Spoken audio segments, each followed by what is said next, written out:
سینوں سے قرآن نکال لیا جائے گا. حافظ صبح اٹھیں گے تو انہیں ایک حرف بھی یاد نہیں ہوگا. حتیٰ کہ جو مصاحف کے اندر کتابوں کے اندر قرآن مجید چھپا ہوا ہے، صبح کھولیں گے تو کسی ورقے پہ کوئی لفظ نہیں ملے گا، کوئی حرف نہیں ملے گا. کعبہ اٹھا لیا جائے گا، زلزلے ہوں گے، اللہ کا قہر و غضب ہوگا، خسف ہوگا، مسخ ہوگا، زمین میں لوگ دھنسا دیے جائیں گے، سورج مغرب سے طلوع ہوگا، دجال کا ظہور، ساری علامات اشراط الساعہ آپ سنتے ہیں. لیکن اس سے قبل اللہ تعالیٰ جل شانہ نے تنبیہات رکھی ہیں. ہے وہ عذاب ہی، لیکن عذاب استیصال کے معنی میں نہیں ہے. وہ جھنجھوڑنے کے لیے چھوٹے عذاب اللہ تعالیٰ لوگوں پر بھیجتا رہے گا تاکہ لوگ غافل نہ ہوں. ارشاد فرمایا قل هو القادر علی ان یبعث علیکم عذابا من فوقکم. اے حبیب آپ فرما دیجئے اللہ اس بات پہ قادر ہے کہ وہ تمہارے اوپر سے عذاب بھیجے. آسمان سے پتھر اتریں، آسمان سے اللہ کے عذاب نازل ہوں، کڑکتی بجلیاں اور کڑک ان کو آلے جس تمازی میں ہوا. وہ اس بات پہ اب بھی قادر ہے. جب یہاں تک آیت نازل ہوئی تو حضور نے کہا اعوذ بوجہک، اللہ تیری پناہ چاہتا ہوں. پھر اس کے بعد یہ کلمات نازل ہوئے او من تحت ارجلکم، یا تمہارے نیچے سے وہ عذاب پیدا کر دے، زلزلے آئیں، طوفان آئیں اور تم مٹا دیے جاؤ. حضور نے پھر عرض کی اعوذ بوجہک. تیسری بات او یلبسکم شیعا ویذیق بعضکم باس بعض، یا تمہیں گروہوں میں تقسیم کر دے اور تم ایک دوسرے کی سختی کو سہو، برداشت کرو، ایک دوسرے کی تکلیف تمہیں پہنچے.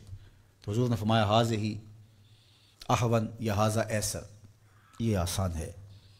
تو تین طرح کے عذاب ہیں جو اس آیت کریمہ میں ذکر کیے گئے. آسمان سے عذاب نازل ہو یا تمہارے نیچے سے وہ عذاب پیدا کر دے. اور تیسرا یہ ہے کہ تم تشتت و افتراق میں مبتلا ہو جاؤ، خانہ جنگیاں لگ جائیں، تم ایک دوسرے کو تکلیف پہنچانے کے درپے ہو جاؤ. یہ تیسری قسم کا عذاب ہے.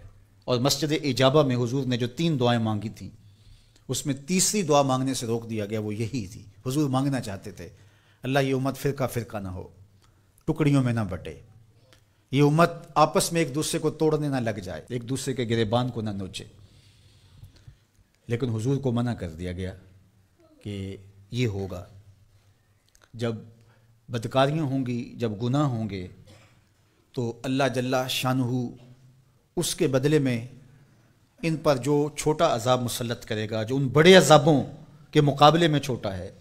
علماء نے لکھا ہے، الزواجر میں بحث کی ہے صاحب زواجر نے کہ جو گناہ کو صغیرہ یا کبیرہ کہا جاتا ہے وہ بڑے کی نسبت سے صغیرہ کہا جاتا ہے.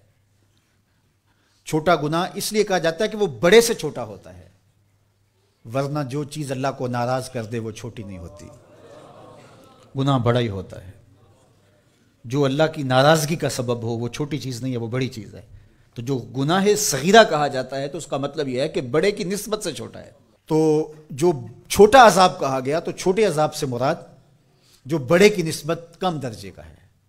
تو عذاب ہے، تو اوپر سے عذاب اور نیچے سے عذاب یہ اس امت پہ نہیں ہوں گے. یعنی قحط نہیں ہوگا، غرق نہیں ہوگا، آسمان سے پتھر نہیں برسائے جائیں گے، لیکن چھوٹے عذاب ان پر مسلط کیے جائیں گے.